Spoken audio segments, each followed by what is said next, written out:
Dracula by Bram Stoker. Chapter 9. Letter, Mina Harker to Lucy Westenra. Budapest, 24th August. My dearest Lucy, I know you'll be anxious to hear all that has happened since we parted at the railway station at Whitby. Well, my dear, I got to Hull all right, and caught the boat to Hamburg, and then the train on here.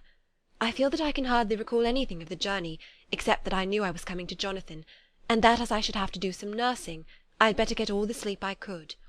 I found my dear one, oh, so thin and pale and weak-looking.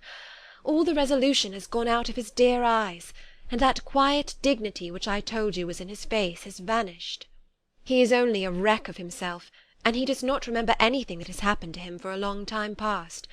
At least he wants me to believe so, and I shall never ask. He has had some terrible shock, and I fear it might tax his poor brain if he were to try to recall it. Sister Agatha, who is a good creature and a born nurse, tells me that he wanted her to tell me what they were, but she would only cross herself, and say she would never tell; that the ravings of the sick were the secrets of God, and that if a nurse through her vocation should hear them, she should respect her trust. She is a sweet good soul, and the next day, when she saw I was troubled, she opened up on the subject my poor dear raved about, added, "I can tell you this much, my dear, that it was not about anything which he has done wrong himself, and you, as his wife-to-be, have no cause to be concerned. He has not forgotten you, or what he owes to you. His fear was of great and terrible things which no mortal can treat of." I do believe the dear soul thought I might be jealous, lest my poor dear should have fallen in love with another girl. The idea of my being jealous about Jonathan! And yet, my dear, let me whisper, I felt a thrill of joy through me when I knew that no other woman was a cause for trouble. I am now sitting by his bedside, where I can see his face while he sleeps. He is waking. When he woke he asked me for his coat, as he wanted to get something from the pocket. I asked Sister Agatha, and she brought all his things. I saw amongst them was his notebook, and was going to ask him to let me look at it, for I knew that I might find some clue to his trouble, but I suppose he must have seen my wish in my eyes, for he sent me over to the window, saying he wanted to be quite alone for a moment. Then he called me back, and he said to me very solemnly, "Wilhelmina." I knew then that he was in deadly earnest, for he has never called me by that name since he asked me to marry him. You know, dear, my ideas of the trust between husband and wife. There should be no secret, no concealment. I have had a great shock, and when I try to think of what it is, I feel my head spin round, and I do not know if it was real, or the dreaming of a madman. You know I had brain fever, and that is to be mad. The secret is here, and I do not want to know it. I want to take up my life here with our marriage. For, my dear, we had decided to be married as soon as the formalities are complete. Are you willing, Wilhelmina, to share my ignorance? Here is the book. Take it and keep it. Read it if you will, but never let me know, unless indeed some solemn duty should come upon me to go back to the bitter hours, asleep or awake, sane or mad, recorded here. He fell back exhausted, and I put the book under his pillow, and kissed him. I have asked Sister Agatha to beg the Superior to let our wedding be this afternoon, and am waiting her reply. She has come and told me that the chaplain of the English Mission Church has been sent for. We are to be married in an hour, or as soon after as Jonathan awakes. Lucy, the time has come and gone. I feel very solemn, but very, very happy. Jonathan woke a little after the hour, and was all ready, and he sat up in bed, propped up with pillows. He answered his "I will" firmly and strong. I could hardly speak. My heart was so full that even those words seemed to choke me. The dear sisters were so kind. Please God, I shall never, never forget them, nor the grave and sweet responsibilities I have taken upon me. I must tell you of my wedding present. When the chaplain and the sisters had left me alone with my husband— oh, Lucy, it is the first time I have written the words "my husband." Left me alone with my husband, I took the book from under his pillow, and wrapped it up in white paper, and tied it with a little bit of pale blue ribbon which was around my neck, and sealed it over the knot with sealing wax, and for my seal I used my wedding ring.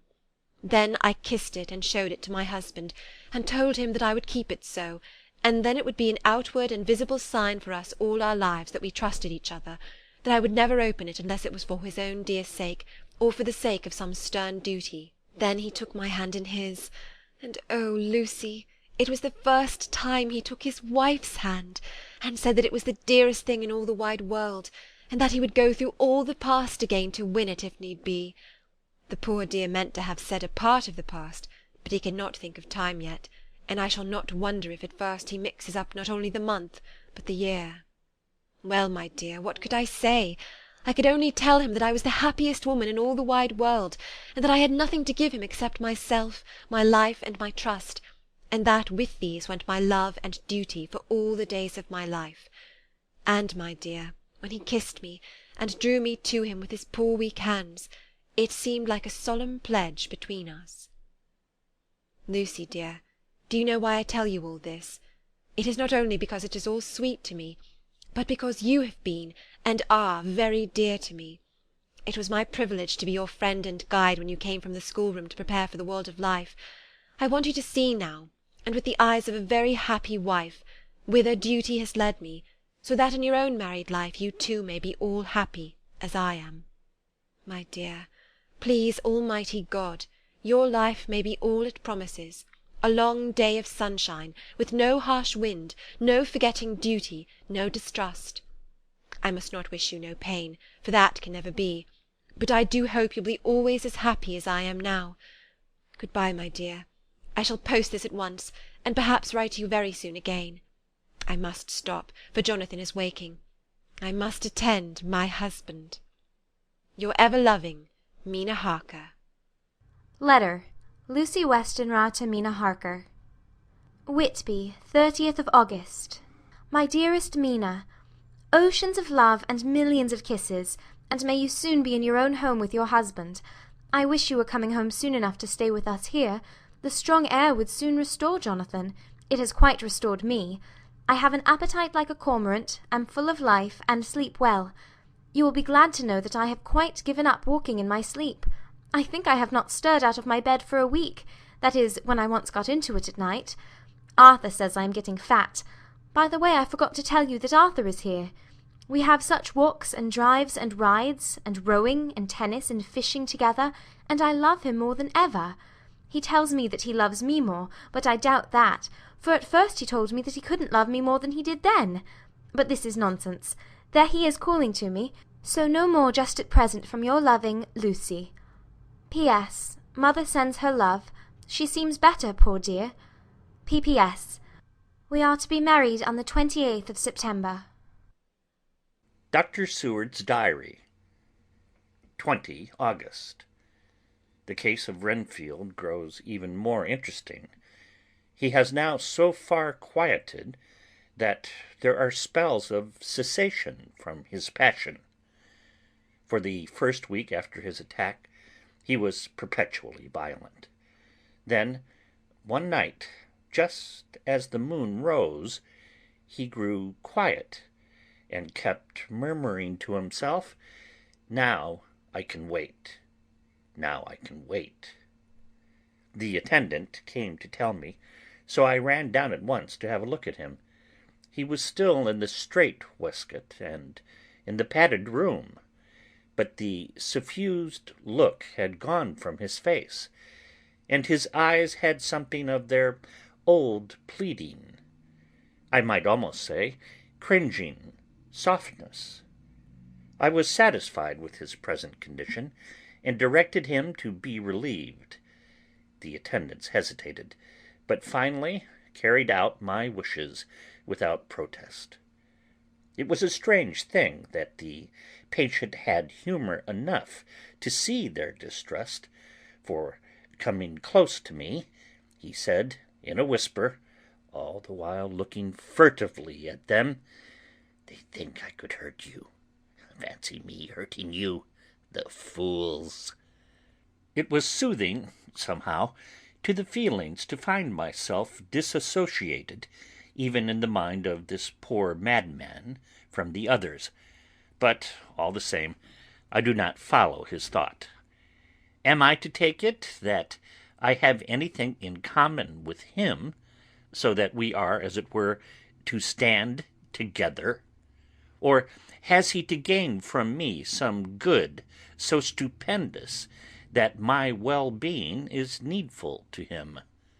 I must find out later on. Tonight he will not speak. Even the offer of a kitten or even a full-grown cat will not tempt him. He will only say, "I don't take any stock in cats. I have more to think of now, and I can wait. I can wait." After a while I left him. The attendant tells me that he was quiet until just before dawn, and then that he began to get uneasy, and at length violent, until at last he fell into a paroxysm which exhausted him so that he swooned into a sort of coma. 3 nights has the same thing happened, violent all day, then quiet from moonrise to sunrise. I wish I could get some clue to the cause. It would almost seem as if there was some influence which came and went. Happy thought! We shall tonight play sane wits against mad ones. He escaped before without our help. Tonight he shall escape with it. We shall give him a chance, and have the men ready to follow in case they are required. 23 August. Quote, "The expected always happens." Close quote. How well Disraeli knew life. Our bird, when he found the cage open, would not fly, so all our subtle arrangements were for naught.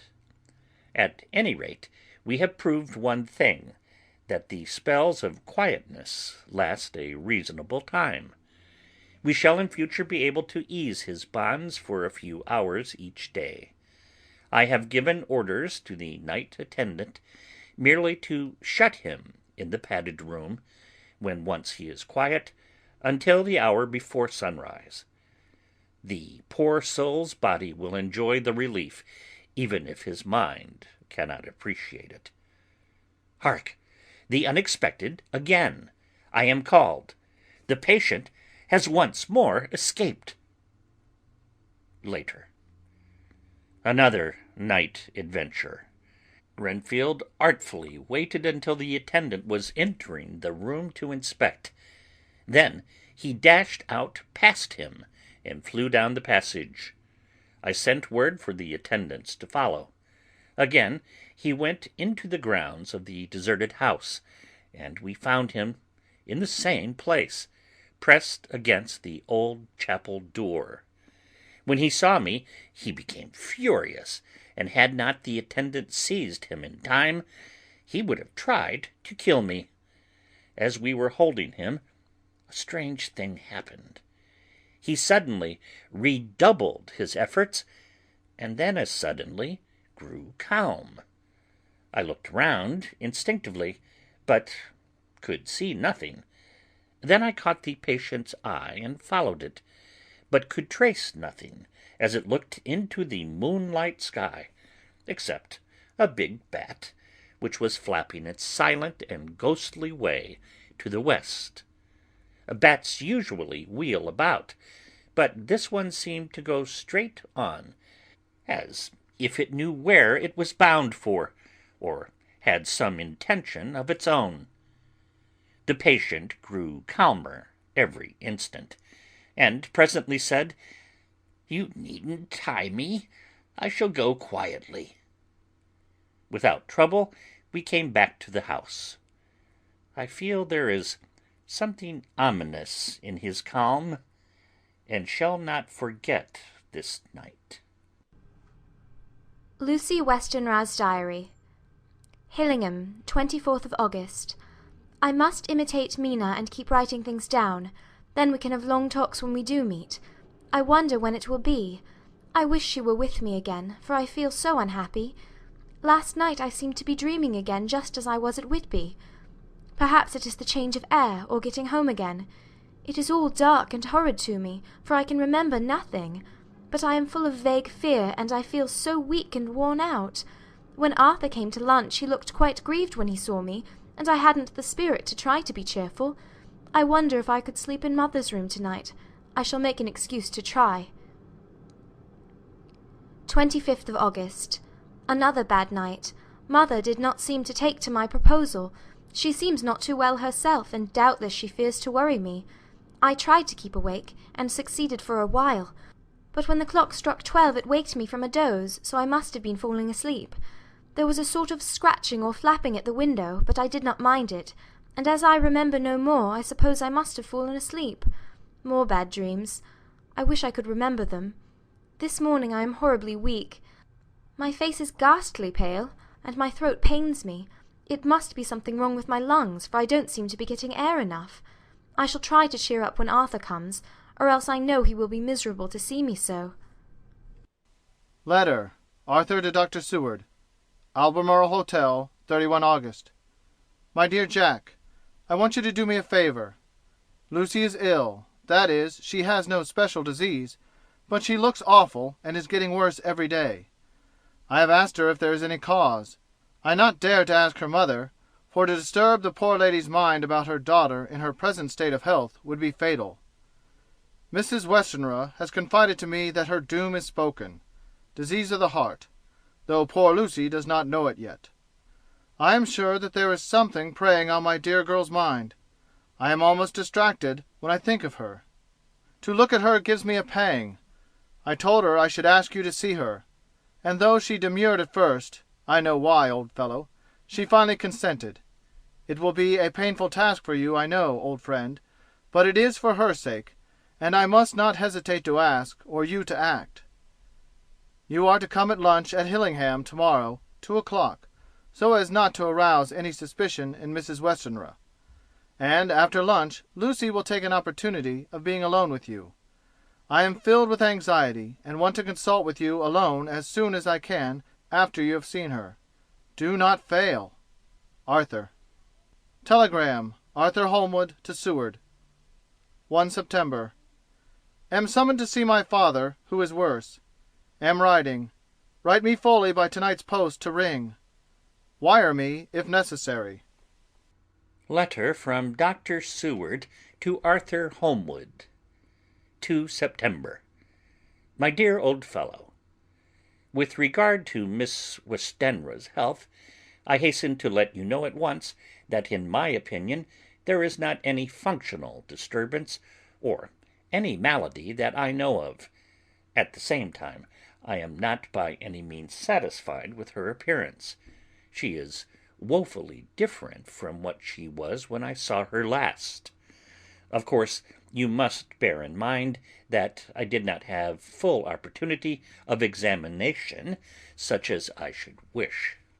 Our very friendship makes a little difficulty which not even medical science or custom can bridge over. I had better tell you exactly what happened, leaving you to draw, in a measure, your own conclusions. I shall then say what I have done and propose doing. I found Miss Westenra in seemingly gay spirits. Her mother was present, and in a few seconds I made up my mind that she was trying all she knew to mislead her mother and prevent her from being anxious. I have no doubt she guesses, if she does not know, what need of caution there is. We lunched alone, and as we all exerted ourselves to be cheerful, we got, as some kind of reward for our labours, some real cheerfulness amongst us. Then Mrs. Westenra went to lie down, and Lucy was left with me. We went into her boudoir, and till we got there her gaiety remained, for the servants were coming and going. As soon as the door was closed, however, the mask fell from her face, and she sank down into a chair with a great sigh, and hid her eyes with her hand. When I saw that her high spirits had failed, I at once took advantage of her reaction to make a diagnosis. She said to me very sweetly, "I cannot tell you how I loathe talking about myself." I reminded her that a doctor's confidence was sacred, but that you were grievously anxious about her. She caught on to my meaning at once, and settled that matter in a word. Tell Arthur everything you choose. I do not care for myself, but for him. So I am quite free. I could easily see that she was somewhat bloodless, but I could not see the usual anemic signs, and by the chance I was able to test the actual quality of her blood, for in opening a window which was stiff, a cord gave way, and she cut her hand slightly with broken glass. It was a slight matter in itself, but it gave me an evident chance, and I secured a few drops of the blood and have analyzed them. The qualitative analysis give a quite normal condition, and shows, I should infer, in itself a vigorous state of health. In other physical matters, I was quite satisfied that there is no need for anxiety, but as there must be a cause somewhere, I have come to the conclusion that it must be something mental. She complains of difficulty breathing satisfactorily at times, and of heavy, lethargic sleep, with dreams that frighten her, but regarding which she can remember nothing.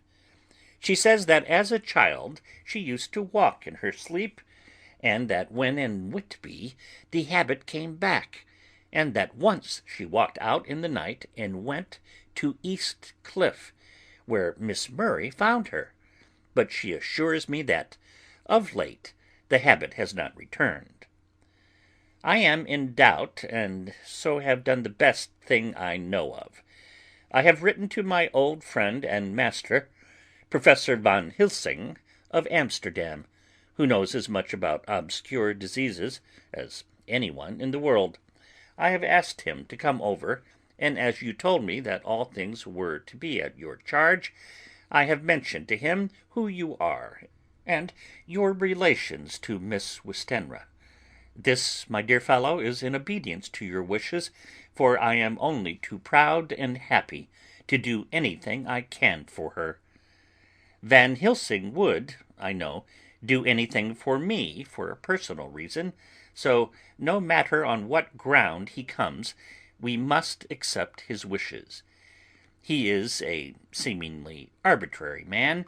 This is because he knows what he is talking about better than anyone else. He is a philosopher and a metaphysician, and one of the most advanced scientists of his day, and he has, I believe, an absolutely open mind. This, with an iron nerve, a temper of the ice brook, and indomitable resolution, self-command, and toleration exalted from virtues to blessings, and the kindliest and truest heart that beats. These form his equipment for the noble work that he is doing for mankind, work both in theory and practice, for his views are as wide as his all-embracing sympathy. I tell you these facts that you may know why I have such confidence in him. I have asked him to come at once. I shall see Miss Westenra tomorrow again. She is to meet me at the stores, so that I may not alarm her mother by too early a repetition of my call. Yours always, John Seward. Letter. Abraham Van Helsing, M.D., D.Ph., D.L.I.T., etc., etc., to Dr. Seward. 2 September. My good friend, when I received your letter, I am already coming to you. By good fortune, I can leave just at once, without wrong to any of those who have trusted me. Were fortune other, then it were bad for those who have trusted, for I come to my friend when he called me to aid those he holds dear. Tell your friend that when that time you sucked from my wound so swiftly, the poison of the gangrene from that knife that our other friend, too nervous, let slip, you did more for him when he wants my aids, and you call for them than all his great fortune could do.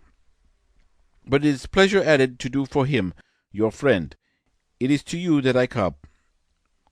have near at hand, and please it so arrange that we may see the young lady not too late on tomorrow, for it is likely that I may have to return here that night. But if need be, I shall come again in 3 days, and stay longer if it must. Till then, good-bye, my friend John. Van Helsing. Letter, Dr. Seward to Honorable Arthur Holmwood. 3 September. My dear Art, Van Helsing has come and gone.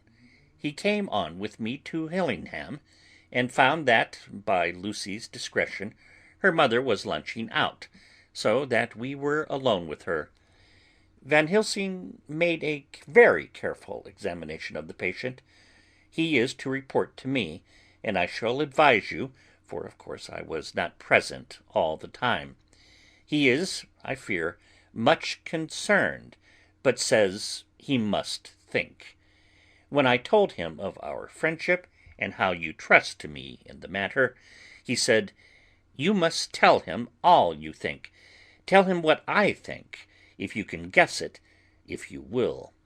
Nay, I am not jesting. This is no jest, but life and death, perhaps more." I asked what he meant by that, for he was very serious. This was when we had come back to town, and he was having a cup of tea before starting on his return to Amsterdam. He would not give me any further clue. You must not be angry with me, Art, because his very reticence means that all his brains are working for her good. He will speak plainly enough when the time comes, to be sure. So I told him I would simply write an account of our visit, just as if I were doing a descriptive special article for the Daily Telegraph. He seemed not to notice, but remarked that the smuts of London were not quite so bad as they used to be when he was a student here. I am to get his report tomorrow, if he can possibly make it. In any case, I am to have a letter. Well, as to the visit, Lucy was more cheerful than on the day I first saw her, and certainly looked better. She had lost something of the ghastly look that so upset you, and her breathing was normal. She was very sweet to the professor, as she always is, and tried to make him feel at ease, though I could see the poor girl was making a hard struggle for it. I believe Van Helsing saw it too, for I saw the quick look under his bushy brows that I knew of old. Then he began to chat of all things except ourselves and diseases, and with such an infinite geniality that I could see poor Lucy's pretence of animation merge into reality. Then, without any seeming change, he brought the conversation gently round to his visit, and suavely said, "My dear young miss, I have the so great pleasure because you are so much beloved. That is much, my dear, even were there that which I do not see.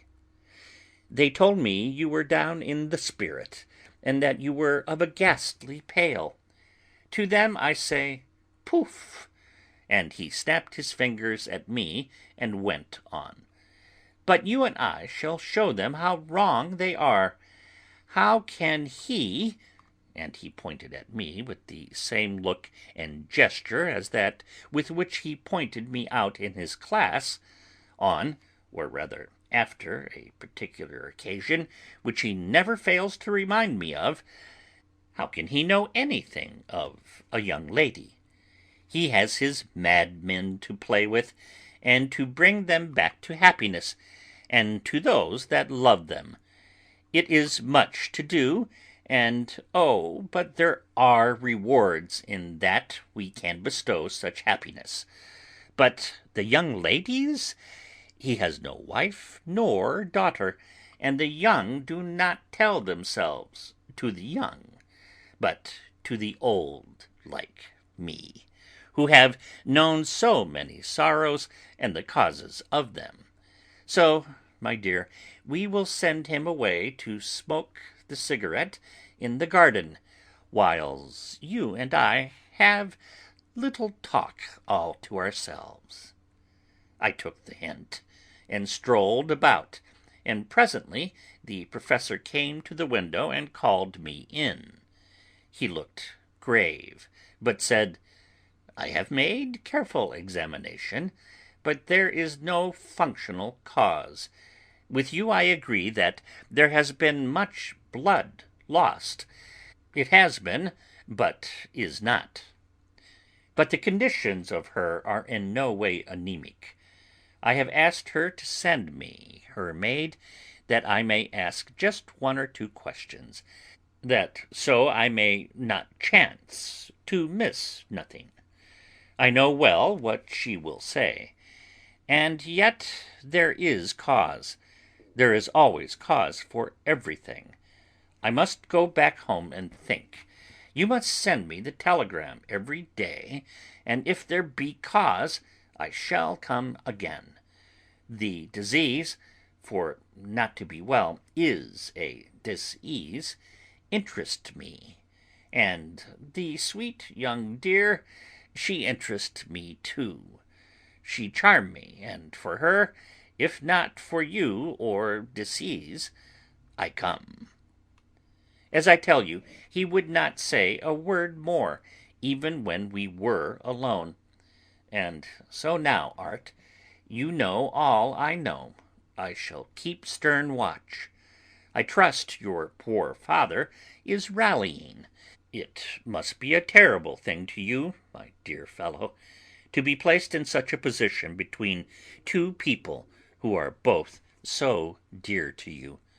I know your idea of duty to your father, and you are right to stick to it.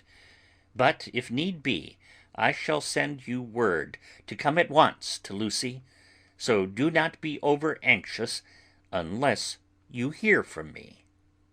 Dr. Seward's Diary. 4 September. Zoophagus patient still keeps up our interest in him. He had only one outburst, and that was yesterday at an unusual time. Just before the stroke of noon, he began to grow restless. The attendant knew the symptoms, and at once summoned aid. Fortunately, the men came at a run, and were just in time, for at the stroke of noon he became so violent that it took all their strength to hold him. In about 5 minutes, however, he began to get more quiet, and finally sank into a sort of melancholy, in which state he has remained up to now. The attendant tells me that his screams whilst in the paroxysm were really appalling. I found my hands full when I got in, attending to some of the other patients who were frightened by him. Indeed, I can quite understand the effect, for the sounds disturbed even me, though I was some distance away. It is now after the dinner hour of the asylum, and as yet my patient sits in a corner, brooding, with a dull, sullen, woe-begone look in his face, which seems rather to indicate than to show something directly. I cannot quite understand it. Later. Another change in my patient. At 5 o'clock I looked in on him, and found him seemingly as happy and contented as he used to be. He was catching flies and eating them, and was keeping note of his capture by making nail marks on the edge of the door, between the ridges of padding.